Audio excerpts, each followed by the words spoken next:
देकर अर्जुन ने भगा दिया मैदान से। अब अश्वत्थामा गया अपने महल में, बैठे बैठे सोच रहा था। देखिए जो दुष्ट लोग होते हैं ना, जो बुरे कर्म करते हैं, हमेशा बुरा ही सोचते रहते हैं, 24 घंटा उनके मन में खुराफात ही चलता रहता है, वो कभी सुधरते नहीं जी। आज सब कुछ खत्म हो गया, सम्मान खत्म हो गया, मर्यादा खत्म हो गई, फिर भी अश्वत्थामा अपने महल में जाके विचार कर रहा है कि महाभारत युद्ध जब हो रहा था उस समय हमने सुना था कि अभिमन्यु की पत्नी उत्तरा जो है वो गर्भवती है, उसके पेट में बालक था। एक काम करते हैं, आज उसको खत्म कर देते हैं ब्रह्मास्त्र चलाकर, वो खत्म हो जाएगा तो एक लोटा जल देने के लिए कोई नहीं रह जाएगा। उन्होंने ऐसा सोचते सोचते और अपने महल से ही ब्रह्मास्त्र चला दिया उत्तरा के गर्भ पर, उसके गर्भ को नष्ट करने के लिए। उत्तरा को आभास हो गया महाराज, उत्तरा दौड़ती भागती कन्हैया के पास आती है। पाहि बाहि महायोगिन देव देव जगतपते नान्यं तद्भयं पश्ये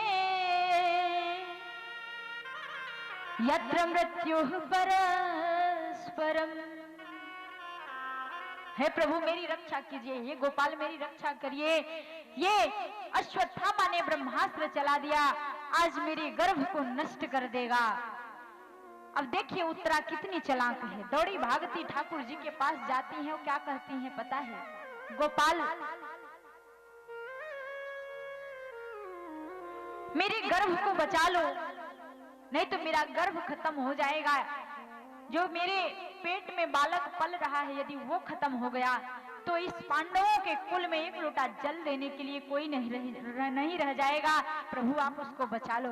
कृष्ण भगवान मुस्कुराने लगे, वाह देवी वाह, कितनी चतुर चालाक हो।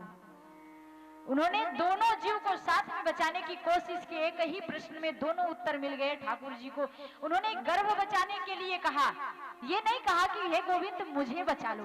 उन्हें पता था कि गोपाल यदि मुझे बचाएंगे तो इस बालक की रक्षा नहीं कर सकते, यदि बालक की रक्षा करेंगे तो मेरी रक्षा अपने आप हो जाएगी, मैं जिंदा रहूंगी जब ही बालक जिंदा रहेगा। बहुत चतुर चालाक थी उत्तरा। जैसे ही इस प्रश्न को मेरे गोविंद ने सुना, दौड़ी भागती उत्तरा आती है मेरे गोपाल जी के पास। गोपाल जी बोले, देवी आप शांत रहो, अपने नेत्र को बंद करो, अभी मैं आपकी रक्षा कर रहा हूँ।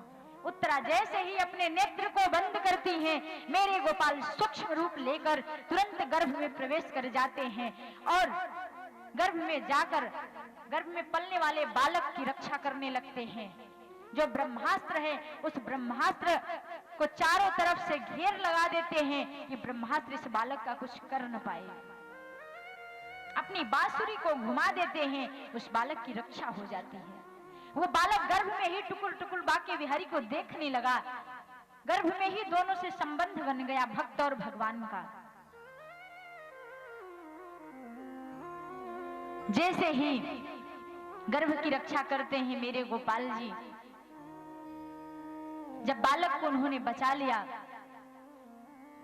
महाभारत युद्ध हुई, गोपाल जी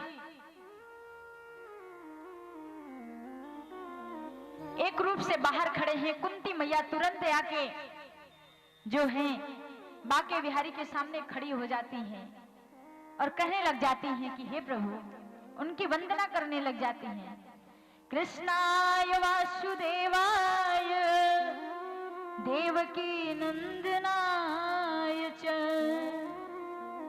नंद गोप कुमाराय गोविंदाय नमो नमः। हे गोपाल, आज मुझे पता चल गया कि आप पूरे सृष्टि की रचना करने वाले परम ब्रह्म परमेश्वर हो। आप झूठे बालक बनते हो, बुआ बुआ करते हो, लेकिन आज हमने जान गया कि आप भगवान हो, मुझे पता चल गया। वंदना करती है ठाकुर जी। बोले, बुआ जी ऐसे क्यों कह रही हो, हम आपके भतीजे हैं, आप मेरी बुआ हो। कुंती माता बोली, गोविंद, इतने दिन आपने बुआ कहा, लेकिन अब ये कहना छोड़ दो। अब मैं जो रिश्ता बना रही हूं उसे मुझे मान लेने दो। अब ज्यादा बहस करने की जरूरत नहीं है। मेरे गोपाल जी बोले, ठीक है बुआ, यदि आज आपने कह ही दिया कि हम भगवान हैं, हम परमात्मा हैं, तो आज मेरी इच्छा है कि आप मुझसे कुछ मांगो। हम भगवान हैं, आपकी मांग को पूरा करेंगे। कुंती माता जब मांगने की बात करते हैं मेरे बांके बिहारी, तो कुंती माता अपना आंचल फैलाकर केवल दुख मांगती हैं। दुख ही दुख मांगती हैं। हे प्रभु, आपको देना है तो मेरे आंचल में आप दुख दे दो। संसार के जितने दुख हैं मुझे दे दो, प्राप्त हो जाए, और मुझे कुछ नहीं चाहिए, मेरे पास सब कुछ है। क्योंकि मुझे पता है जिस दिन मेरे पास सुख आ जाएगा, बंगला कोठी महल आ जाएगा, उस दिन आपका नाम हम भूल जाएंगे। व्यक्ति जब दुख आता है तभी बांके बिहारी को याद करता है, सुख में कोई नहीं याद करता। यदि भगवान से संबंध बनाना है, भगवान को याद करना है, तो केवल भगवान से दुख मांगो। भगवान इतने पापी और मूर्ख नहीं है कि आपको दुख देंगे। चालाक भक्त ऐसे ही करते हैं, दुख मांगते हैं भगवान से। कुंती मैया बोली कि प्रभु मुझे दुख दे दो, मुझे और कुछ नहीं चाहिए। विपदः सन्तु नासस्वत्तत्र तत्र तत्र जगद्गुरो भवतो दर्शनं यत्स्याद पुनर्भव दर्शनम्। प्रभु विपत्ति को विपत्ति नहीं कहते, संपत्ति को संपत्ति नहीं कहते। सच्चा संपत्ति तो वो है जो दुख में मेरे बांके बिहारी को याद दिलाता है। सबसे बड़ा संपत्ति हम दुख को मानेंगे, और सबसे बड़ा विपत्ति तो हम वो मानेंगे जो सुख आते ही बांके बिहारी को हम भूल जाते हैं। कितना भी चाहे लेकिन उनका नाम एक बार भी नहीं आता। घर में कष्ट होगा तो जाके मंदिर बगल में रहेगी तो घंटा बजाओगे, ओम जय जगदीश हरे, ओम जय जगदीश हरे। हे प्रभु, हे लक्ष्मी माता मुझे बचा लो, वैसा गलती नहीं करेंगे। एक बार बचा लो, 1 कुंटल लड्डू चढ़ाएंगे, अब ऐसा गलती नहीं होगा। सुख में ही 1 कुंटल लड्डू चढ़ा देते तो क्या बिगड़ जाती, कोई रिश्ता बिगड़ जाता। सुख में तो आपने भगवान को याद किया नहीं, दुख में जाके जितनी बार दुख हो रही है जाके घंटा टन टन टन टन बजा रहे हो। क्या बांके बिहारी पागल है या मूर्ख है जी? कोई चीज मांगा जाता है तो उसके लिए कर्म किया जाता है, फ्री का भगवान नहीं देते। आप लोग कहते हो भजन खाने को देगा क्या, राधे राधे कहने में हमें कोई खाने को मिलेगा क्या? ये भजन कोई कर्म नहीं है क्या जी? ये कोई क्रिया नहीं है? दिन रात आपने 24 घंटा गवा दिया भजन करने में, राधे कृष्ण राधे कृष्ण राधे कृष्ण। ये कोई कर्म नहीं है, ये मेरी नौकरी नहीं है। 1 महीना करके देखो महाराज, डीएम कलेक्टर इंस्पेक्टर की नौकरी फेल हो जाएगी, माला माल बन जाओगे, मेरी गारंटी है। एक बार माला करके तो देखो, यही नौकरी है। सबसे बड़ी कोई नौकरी है महाराज तो श्री बांके बिहारी की नौकरी। आपको दुनिया को झुकाना है तो आप भगवान के चरणों में गिर जाओ, झुक जाओ, पूरी दुनिया आपके चरणों में झुक जाएगी। वरना बिना भगवान से संबंध बनाए, बिना भगवान से प्रेम किए आप सोचो कि दुनिया को झुका ले तो दुनिया आपके खोपड़ी पे डंडे बजाएगी महाराज, डंडे बजाएगी। पृथ्वी वीरों से खाली नहीं है, कोई झुकने वाला नहीं है। यदि आप भगवान के चरणों में झुक गए तो दुनिया आपके चरणों में झुक जाएगी। इस संसार में जीना है तो 2 चीज को अपना लो, संसार या सच्चा है या झूठा है। आप लोग बताएं, संसार सच्चा है या झूठा है? बाबा आप लोगों में से कोई लोग बताएं, संसार को आप क्या मानते हो? बड़े बुद्धिमान हो आप लोग, हमें पता है, आता है सब कुछ, लेकिन बताते नहीं हो।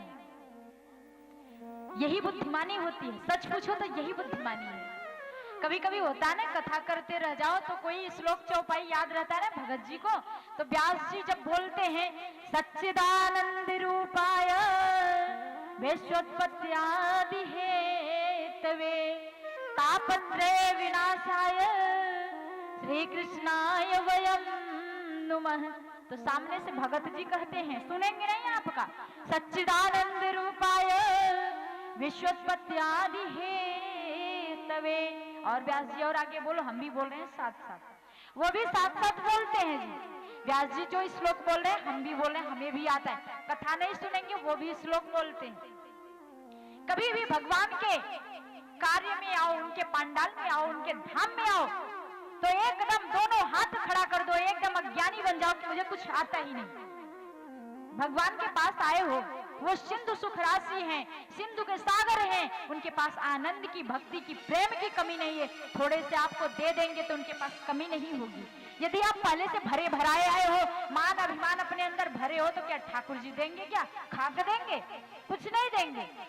कभी भी आओ तो अपने आप को खाली समझ के आओ, अपनी खोपड़ी खाली करके आओ, विद्वान बन के मत आओ, तब ठाकुर जी से प्रेम होगा। तो इसमें आप लोगों की आज हमने बहुत बड़ी बुद्धिमानी देखी। आप लोगों को आता सब कुछ है। वैसे खास करके मेरे सिकरी ग्रामवासी जो हैं, बहुत ही प्रकांड विद्वान है शास्त्रों के मामले में। कहने की कोई जरूरत नहीं है। कहीं संत समाज लग जाए, कहीं बड़ा समाज लग जाए, तो मेरे सिकरी ग्रामवासियों से कोई मुलाकात करे तो वो बताएंगे जी मुझे ये चीज मालूम है। लेकिन आप लोग बड़े बुद्धिमान हो कि इसमें पंडाल में बैठे हो बड़े शांति से, ये अच्छा लगा। संसार सच्चा है या झूठा है? आप संसार को झूठा मानकर जियोगे तो अच्छी जिंदगी जी लोगे। यदि संसार को सच्चा आपने मान लिया तो जिंदगी बर्बाद हो जाएगी। सच्चा मान के रहोगे, कुछ नहीं कर पाओगे जीवन में, क्योंकि आपने संसार को ही सब कुछ मान लिया।